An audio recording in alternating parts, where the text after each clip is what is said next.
to the Legends of Boxing show on the Grueling Truth Sports Network. The Legends of Boxing show is brought to you by the Retired Boxers Foundation. You can find them on Facebook. I'm your host for the Legends show, Mike Goodpaster. Right now, I want to welcome in my co-host, Jeremiah Preisser. Good evening, everyone. Excited to be on. I'm always excited to be on when we're talking to guests like this. Let's talk some boxing, Mike. All right, our guest today, former welterweight title contender, probably should have been the champion since he beat Wilfred Benitez in his second fight. But help me welcome to the show, Harold Weston Jr. How you doing, Harold? Thank you. I'm doing great, fellas. I'm glad you have me on my show. And that was a great introduction, by the way. No problem. I just watched that fight. We'll ask you about it later, but I don't think that there was no reason for Benitez's dad to slap the crap out of him in between the 11th and 12th rounds, except for the fact that you were whipping his ass.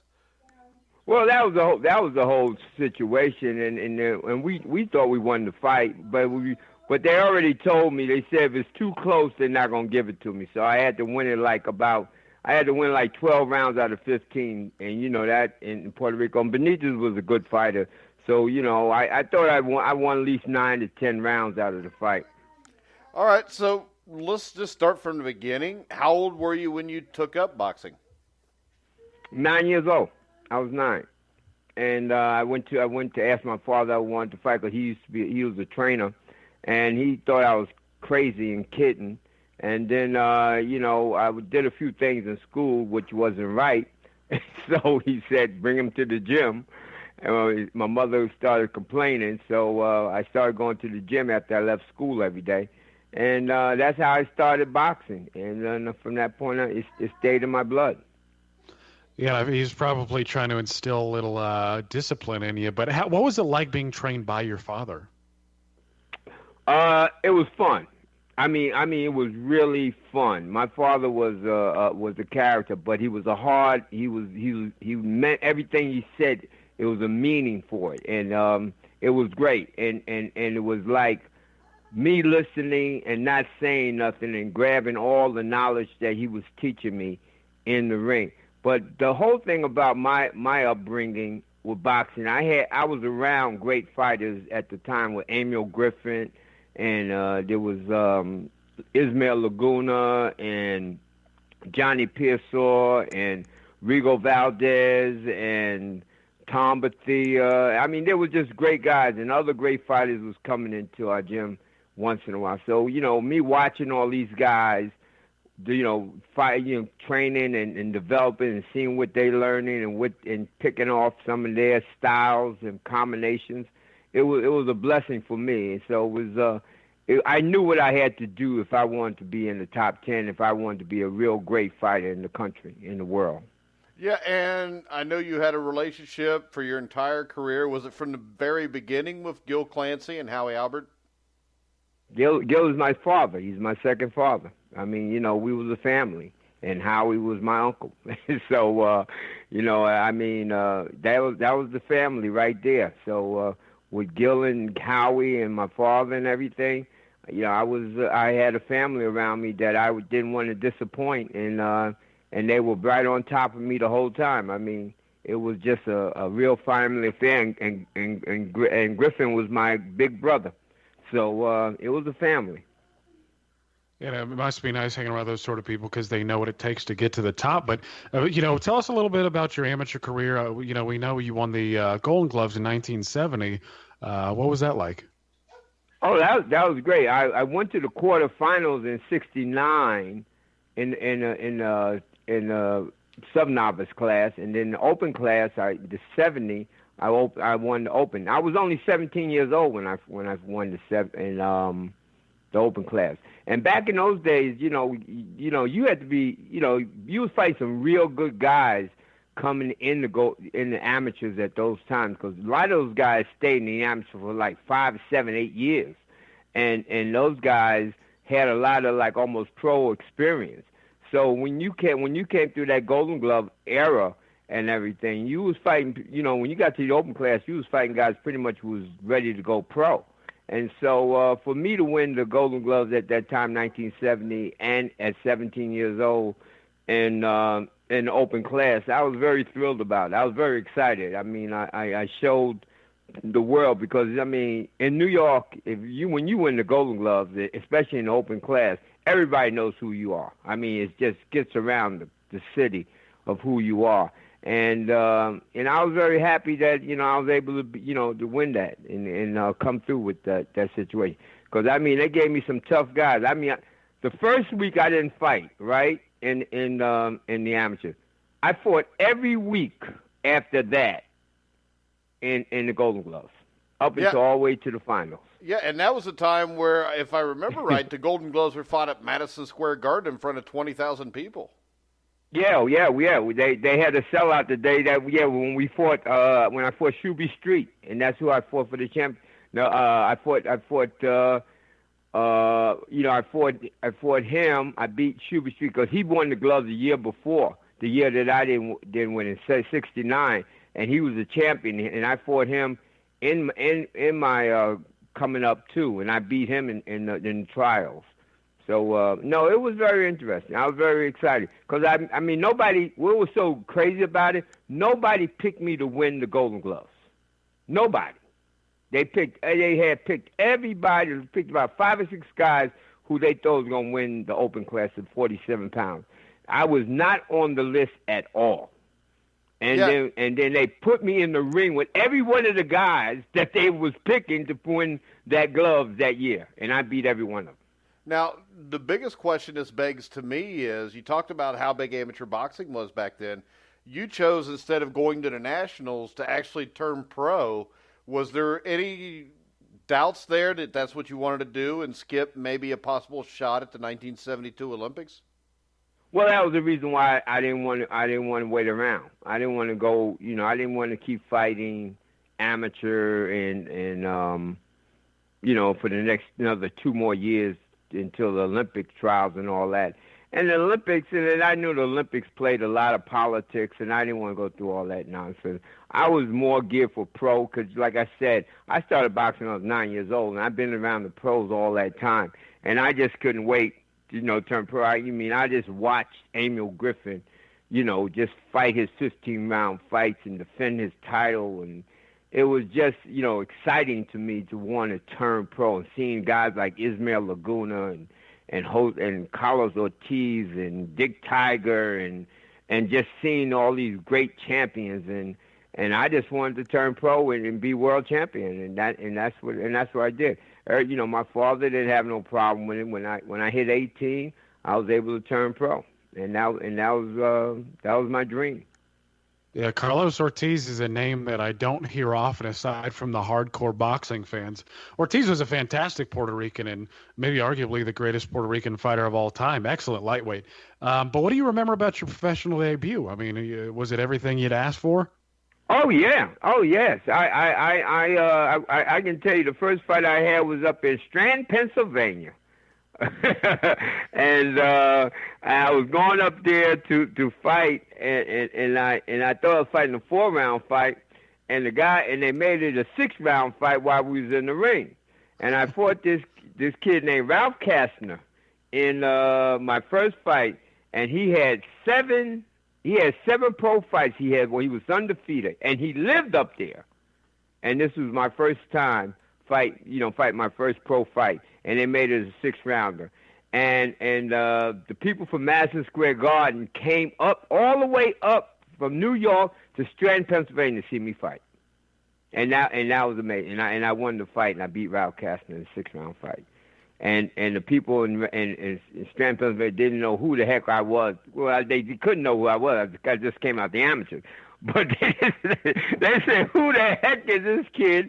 Came up here and beat one of our stars who was 7-0 and who they were trying to build up and everything. And then they knew something was wrong because when the Madison Square Garden people came up, the Duke Tefano, he was the assistant matchmaker at Madison Square Garden. He was under Teddy Brenner. And he came up to watch the fight. And they said, they asked Duke, they said, what are you doing up here? He said, I come to see this kid named Harold Weston, his first pro fight. He said, well, he must be something special. And this was the way people told me the conversation went. And he said, well, he's fighting my kid named Ralph Kidd. He's gonna get his butt beat. Duke said, if he's not Superman, he ain't gonna win. So that was the way that whole thing started. Yeah, and in your second fight, you get to go back to Madison Square Garden. Had to be a little bit of difference because you're on the undercard to Floyd Patterson against, I believe, Charlie the Devil Green. You fought Johnny Sears, who was undefeated. What do you remember about that? Oh, I remember fight because Johnny Sears. They took an amateur fight from me. I beat the dog out of Johnny Sears in the amateurs, and they gave him the decision. So I never forgot that. So when we made the fight in the Garden Pro, I made sure I was going to beat them so bad that they had no choice but to give me the decision. And that's how I met. That's the fight where I had Johnny Sears. He had about 7-8 fights at that time too. I only had one fight really. As a pro, I was just 1-0 because it was the fight from Scranton, Pennsylvania. Right. Yeah, and then the military got you in 1972, right? Yeah, then Uncle Sam knocked on my door. The FBI knocked on my door and say, "We're looking for you." Where have you been? You've been hiding. So they said, you got to go to the service. I said, you got to be kidding. They said, nope.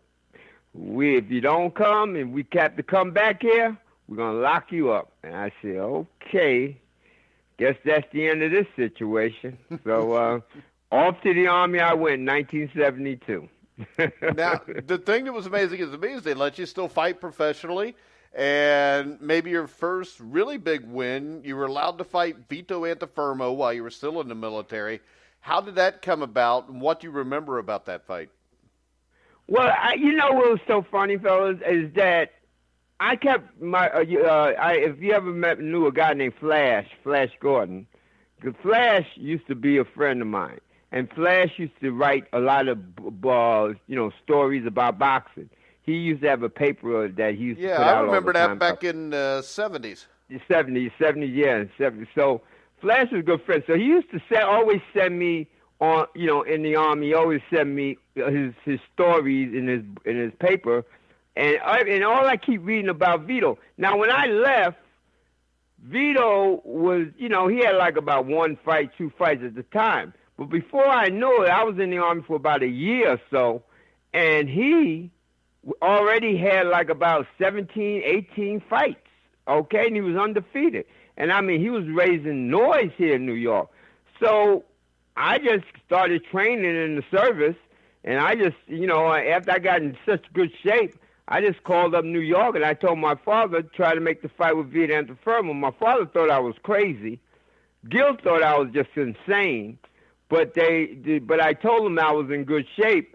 So they took me up on what I was saying, and then they said call them back the next day. I called back the next day. They went to talk to Teddy Brenner, and Teddy said, let's make the fight. And the fight was made, and they said, well, can you get out? They said, can you get out and come? I said, yeah. They said, well, let me ask you this question. Can you get out for 2 weeks before the fight? I said, well, now I got to go talk to the general on that. So I had to go back and talk to the general.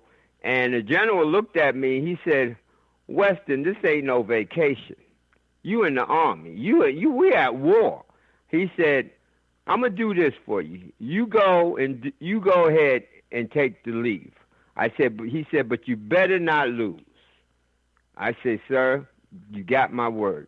And so I was given the leave to come to New York and fight. I came in, got ready. I was in a great shape because when I was working out in the military, I was stationed in Fort Hood, Texas, and I was the coach that was training the amateur fighters on the base, the soldiers, and so I was in shape already, working out with the guys and everything. So I was in pretty good shape. So when I came home. And 2 weeks before the fight, I was in rip shape, and everybody was shocked because they thought I was going to be fat and everything. And so when they saw that I was in great shape, the fight was made. Vito people and them thought they had an easy touch, but I told them, I said, this ain't no walk in the park. I said, when I called you out, you didn't call me, I called you, so I'm looking to stop him. And people thought I was crazy and everything. I was like about 10-1 underdog or something like that. Yeah, and I've never seen a video of that fight, but from what I read about that fight, you may have drawn a little blood too.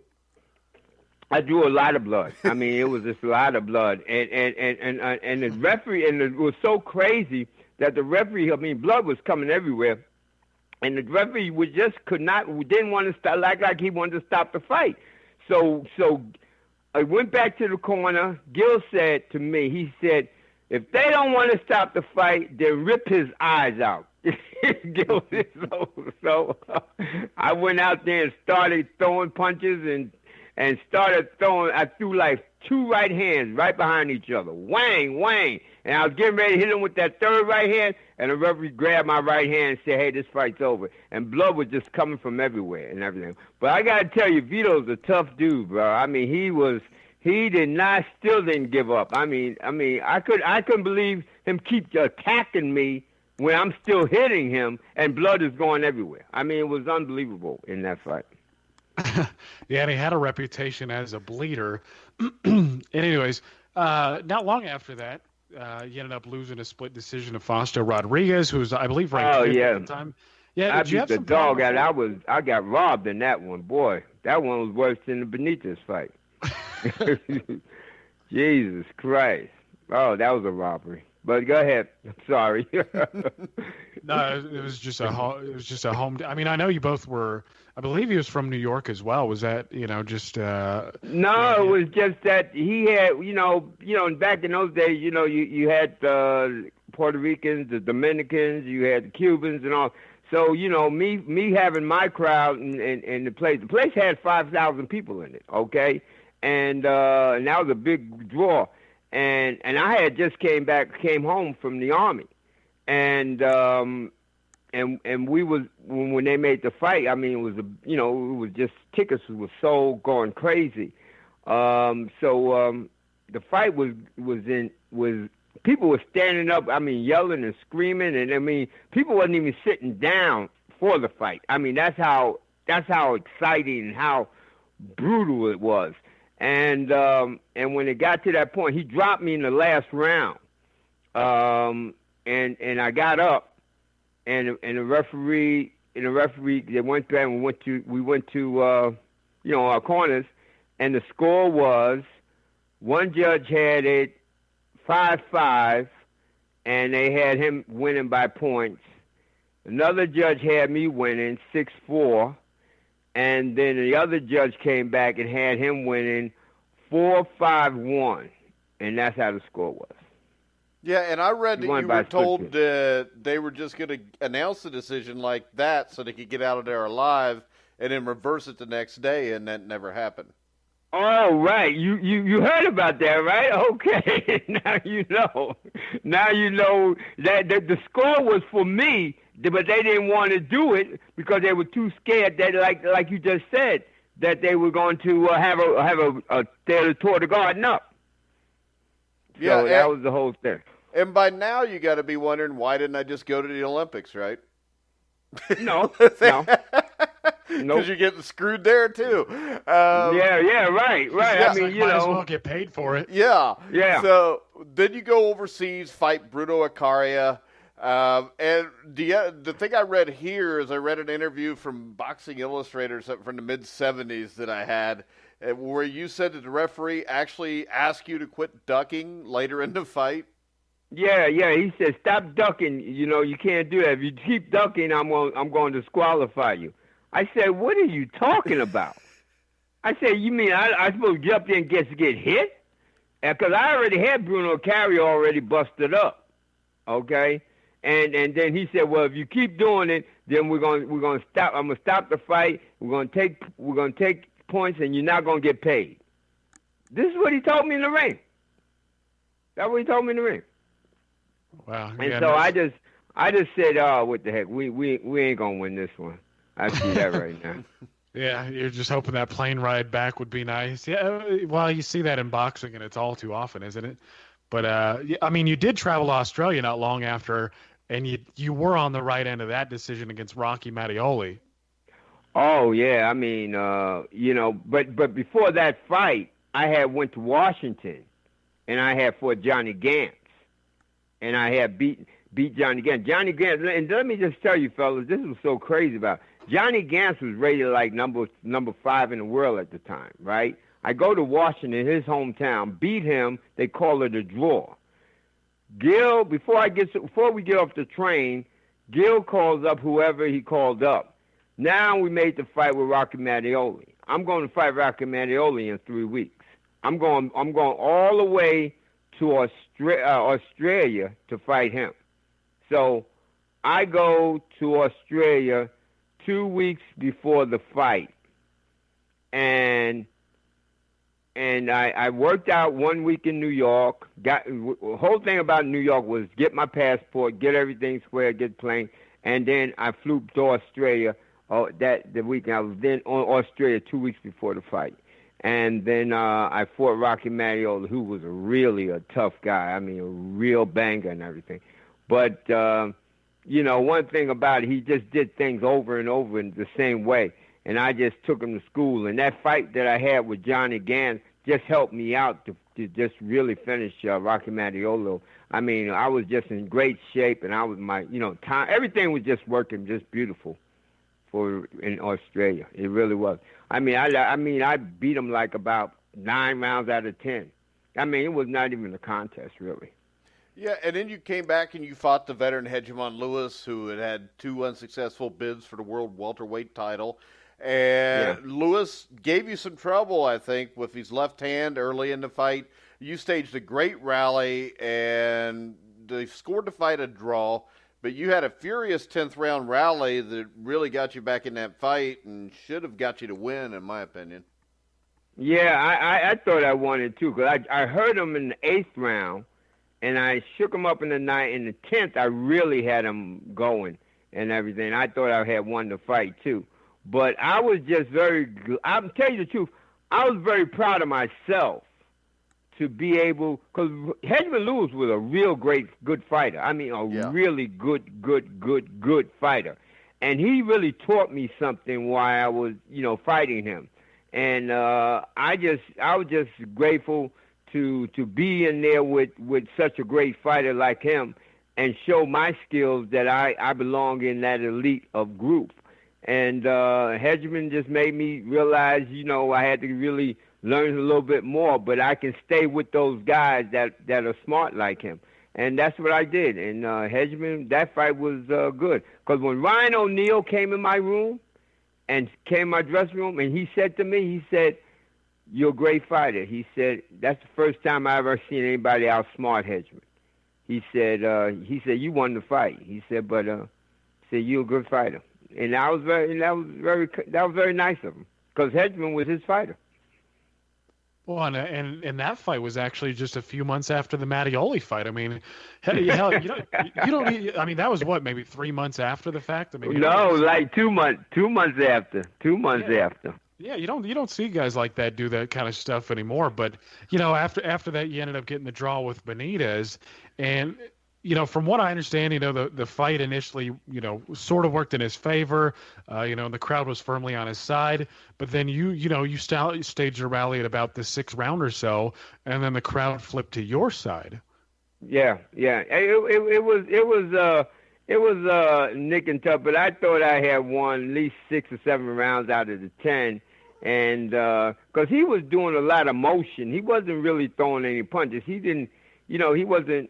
And anytime he threw any punches, he was missing. So, I mean, I thought I really took Benitez to school. But you got to understand, fellas, what people didn't know about me and Benitez, I had boxed Benitez before when he first came to New York. And so me and him, I knew his style before when that's because the fight wasn't as hard as people thought it was going to be for me. Because I used to box him a lot every time he came to New York with his father. Because his father used to bring him and his brother to New York with other fighters that he had. And I used to box Benitez and his brother and everything. all the time. So I knew Benitez. I knew his style. I was very shocked when he won the championship, but I commend him. He was a great fighter, and as young as he was able to beat a great fighter for the world championship at 140 pounds. So he wasn't.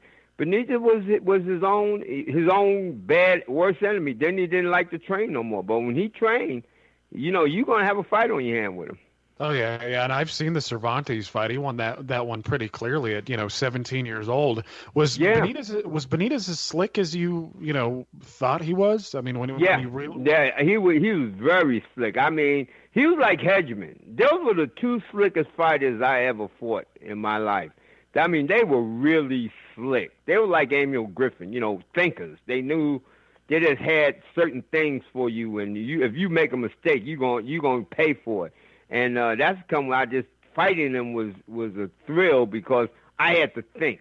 I had to always think. Every round I had to think. Even with Gilliam giving me other instruction in the corner, I still had to, have other thoughts in my mind. So it was a good, knowledgeable, and I made them think, and that was the good part about it. So, and when you get Benitez, like a guy like Benitez and Hedgeman Lewis come to you, especially when Hedgeman came to me and said, "Hey man, you did good.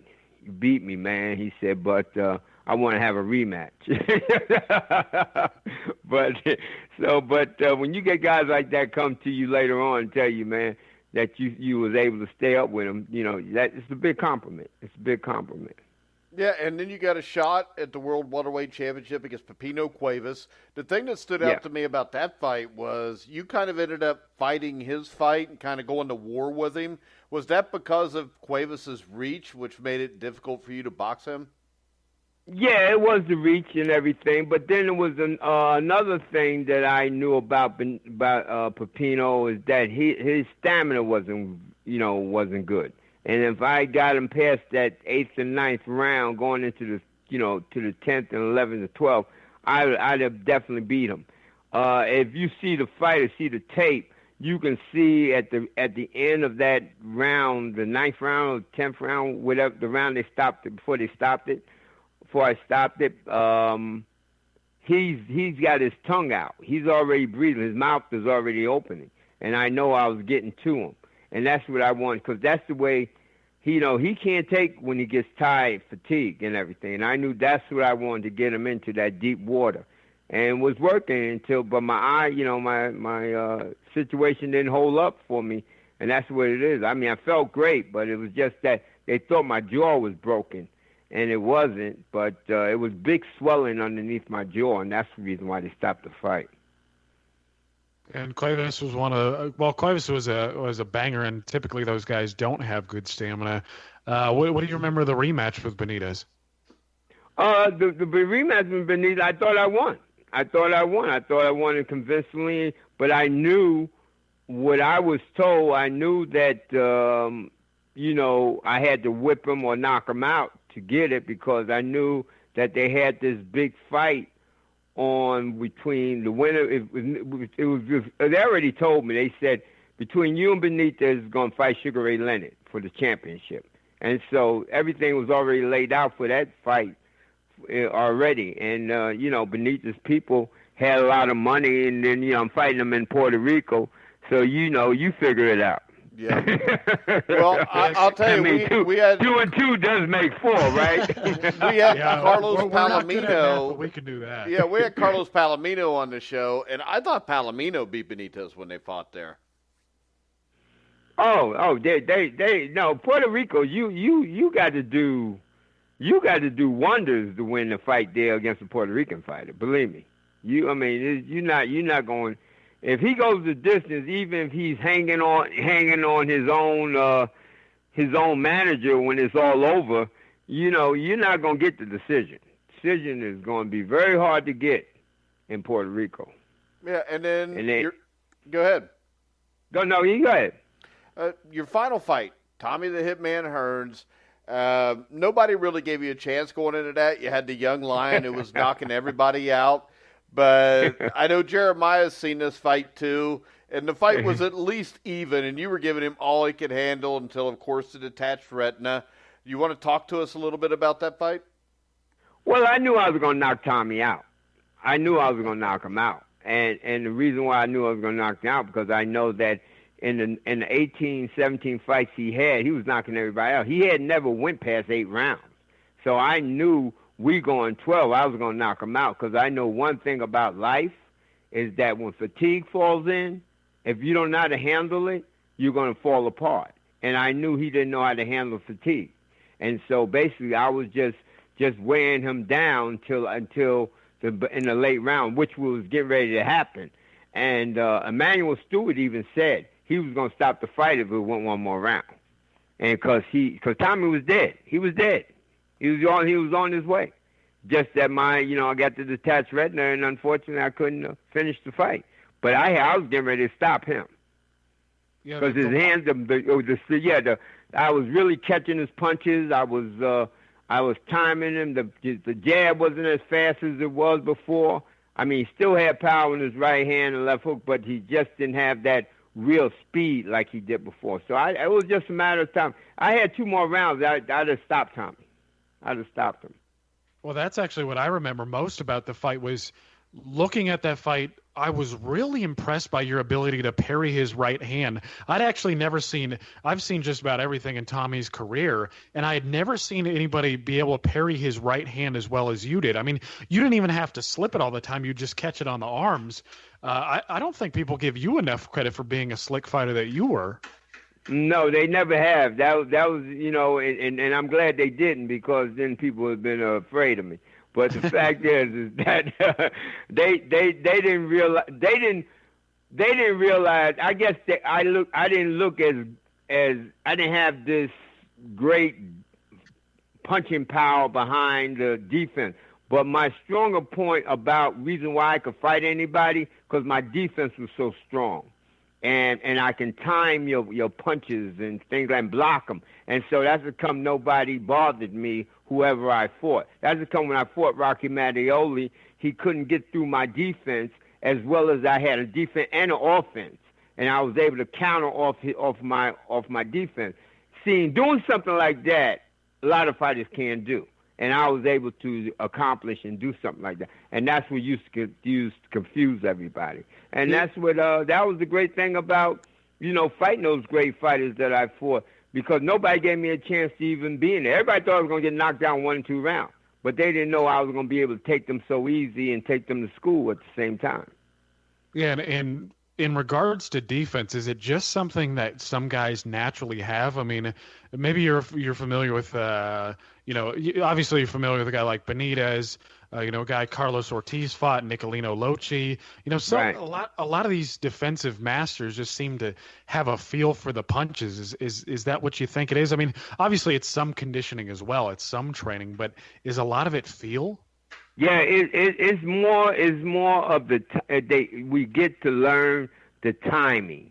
We try to really put ourselves in a position of knowing the timing, knowing when the left hook is going to come, knowing when we know that we look at you and see how you do first from the outside. And then when we go in there, we pretty much know the fundamentals that you are able to do because of the fact that we saw you fight before. And so we just get the timing down. We get the timing down, and we get our defense to fall right in place.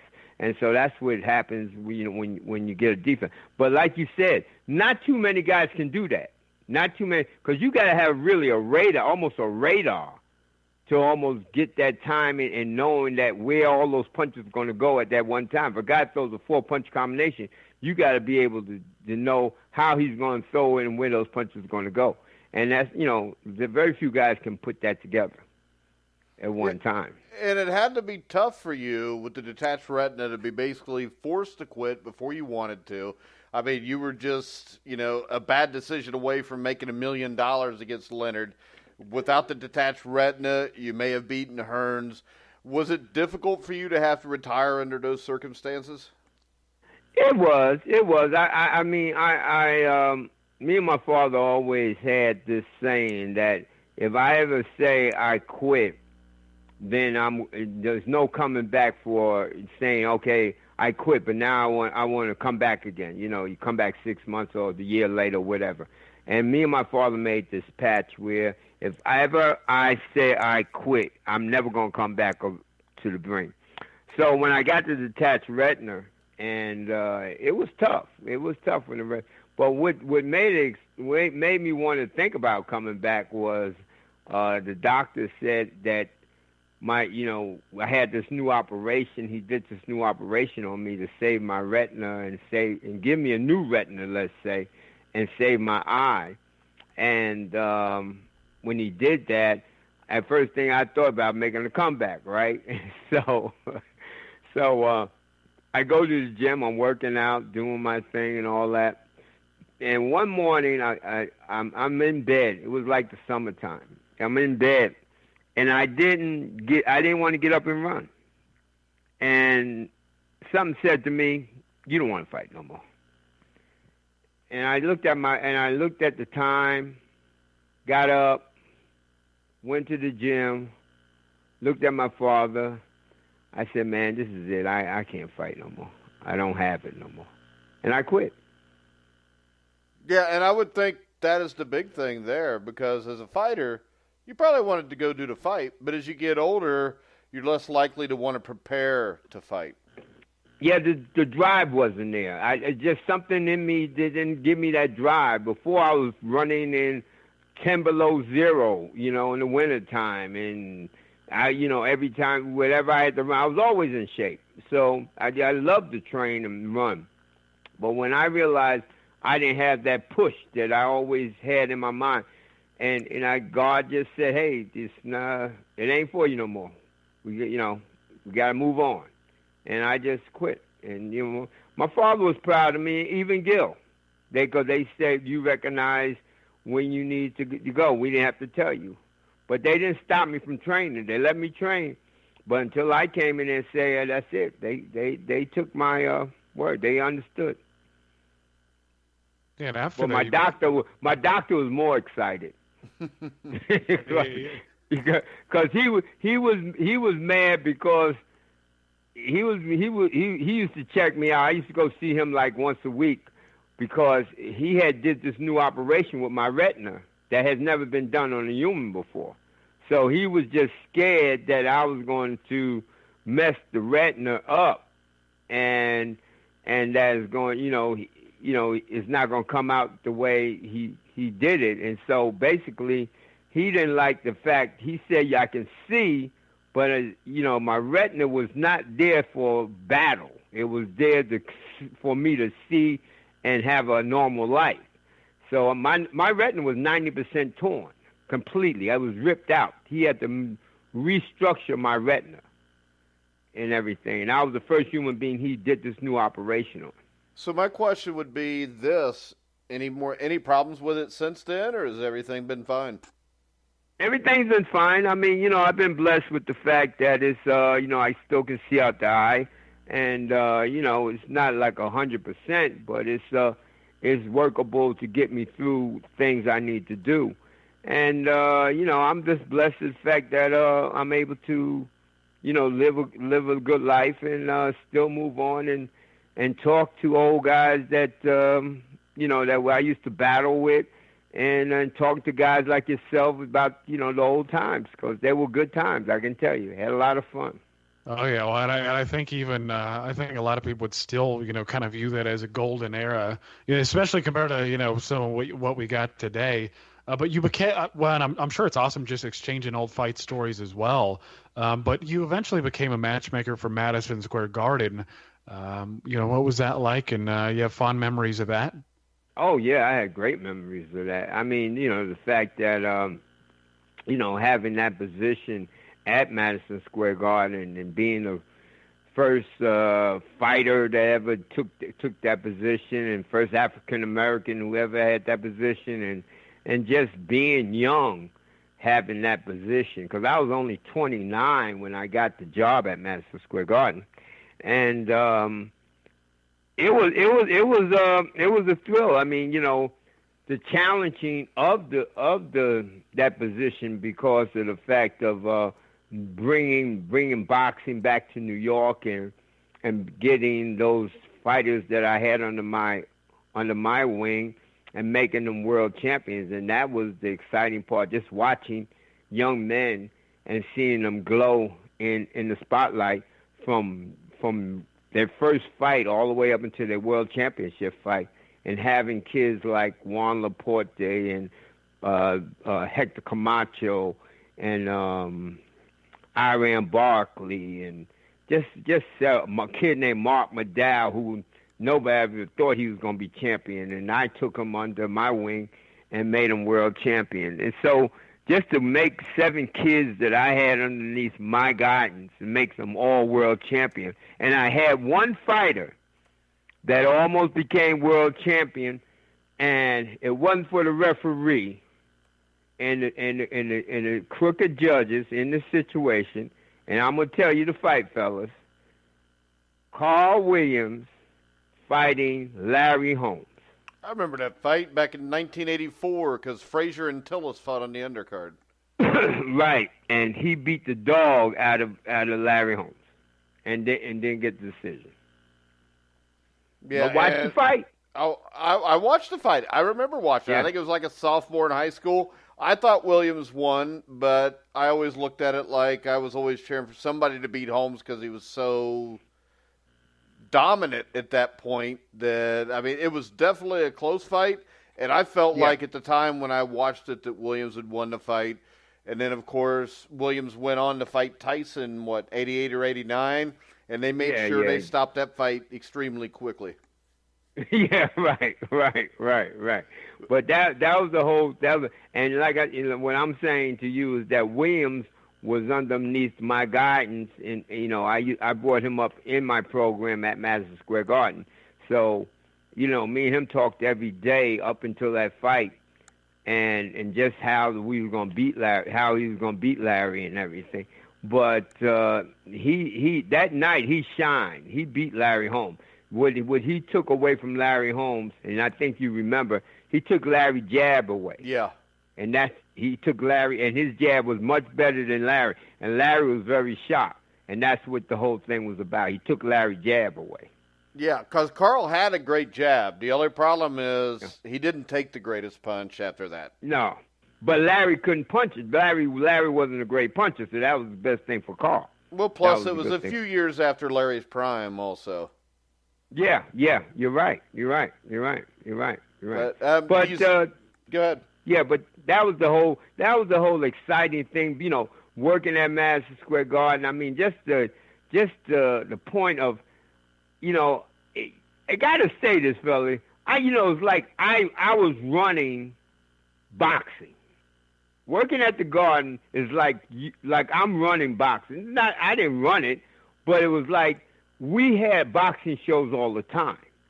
And so to stay active, as you can see, you don't have no programs around here where there's a constant, every month there's a boxing show at this location. But we were like the prime boxing arena in the world that did boxing. We controlled boxing.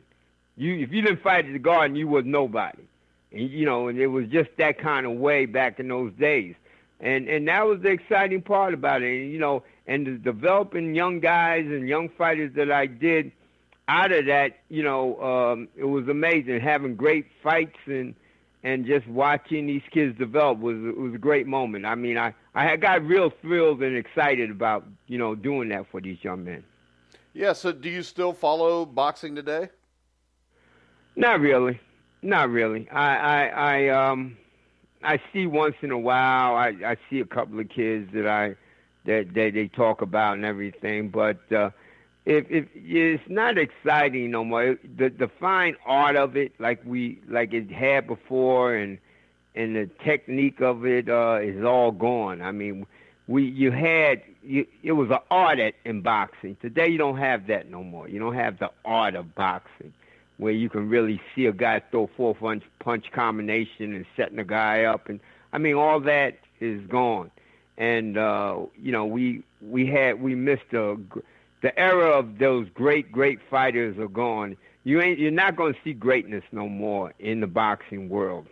Well, see, I think the biggest problem, and me and Jeremiah talk about it all the time, is it's hard to see greatness unless greatness is fighting greatness. And anymore, even if you're a great fighter, you're hard-pressed to find another great fighter to test yourself against. And then you've got promoters that keep you from fighting each other. I mean, you get Pacquiao and Mayweather, who fight like 8 years after they should have fought. And anymore, with the lack of depth, which I think comes from the lack of an amateur boxing program in the United States, I think it makes it really hard to have the competition where you can actually be a great fighter, because if you're not fighting great fighters, it's hard to get to that level. I agree. I agree with you 100%. You're definitely right. It's like almost saying if you want to dance and you want to go into a dance contest, you got to have somebody be your partner to dance, right? Yeah. They don't have nobody to dance with. So you're right. Yeah. You're I mean, right now, the only dance partner you got are fat girls, and they can't dance that well. Right.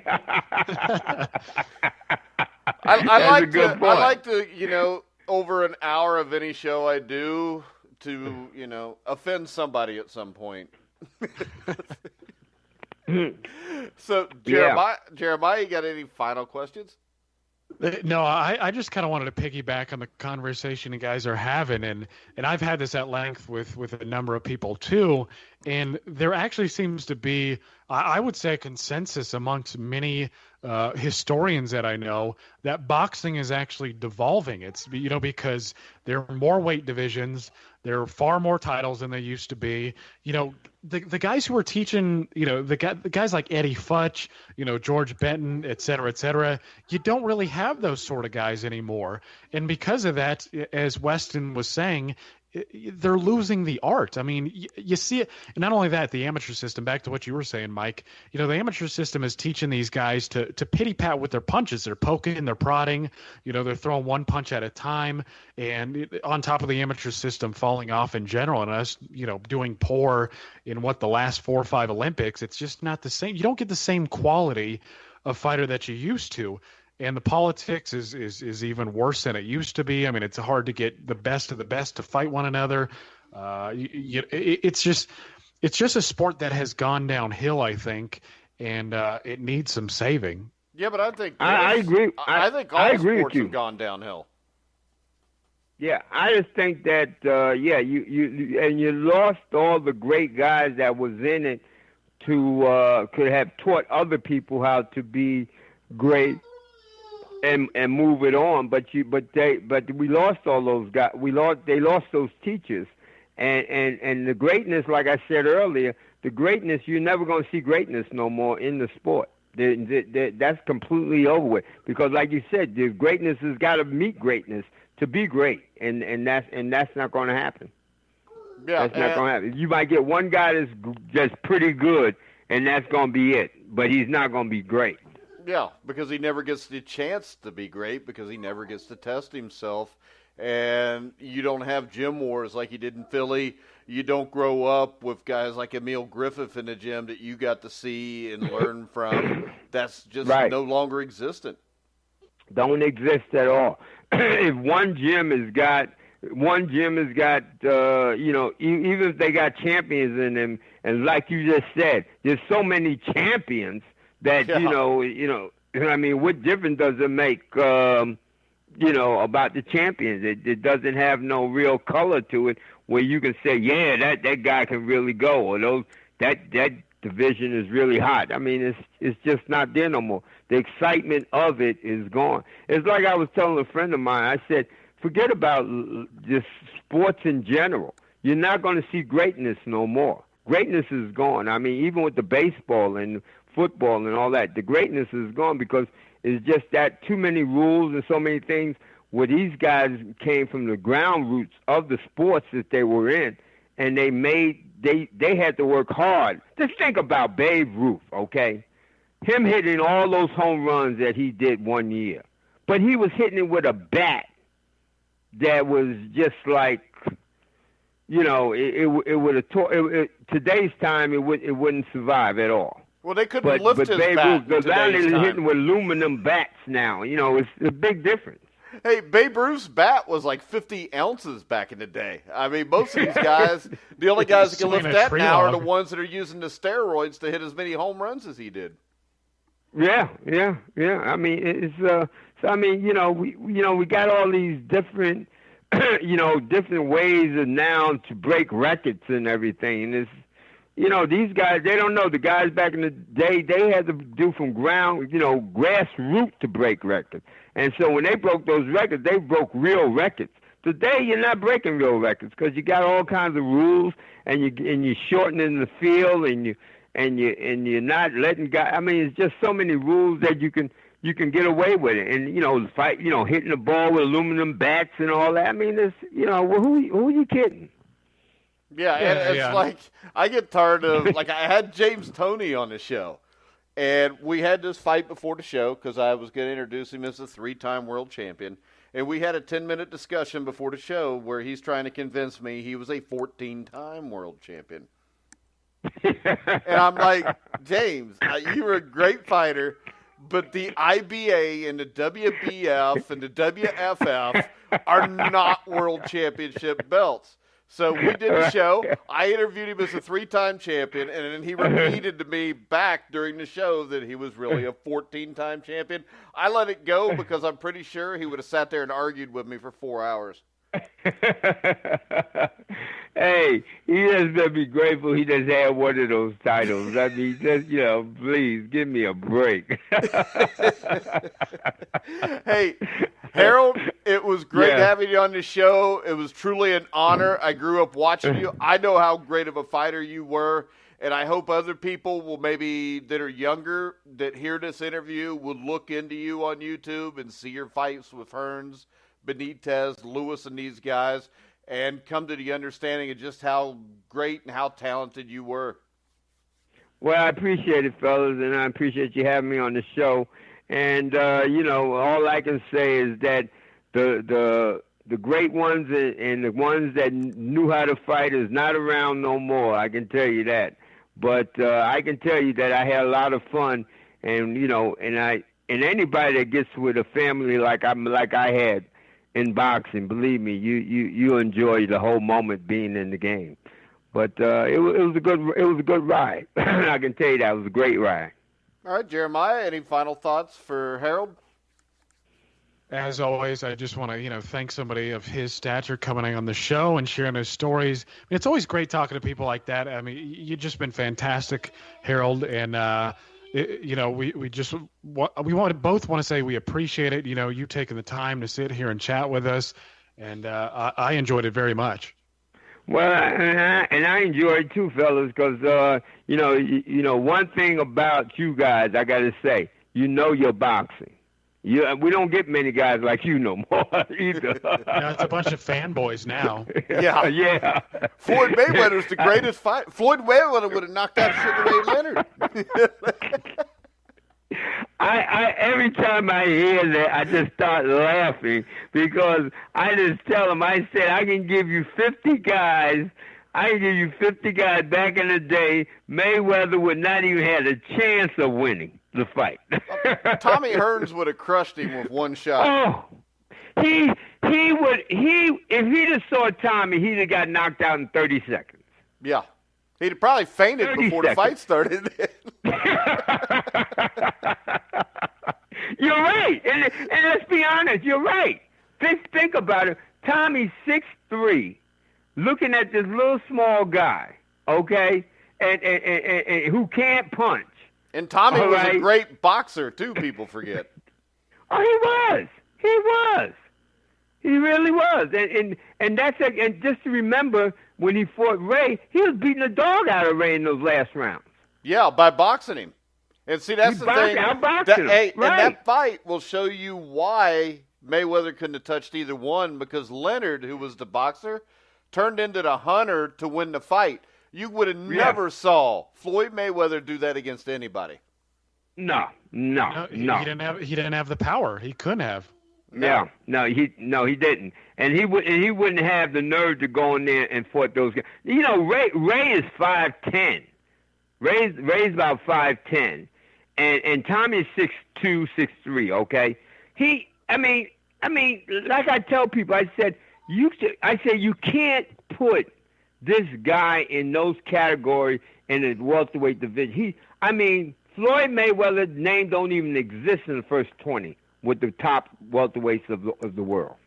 No. In boxing. Well, because you're not only familiar with guys like, guys from the 80s like Hearns and Leonard, but seeing as you were familiar with Griffith, I mean, you remember Luis Manuel Rodriguez, all sorts of right.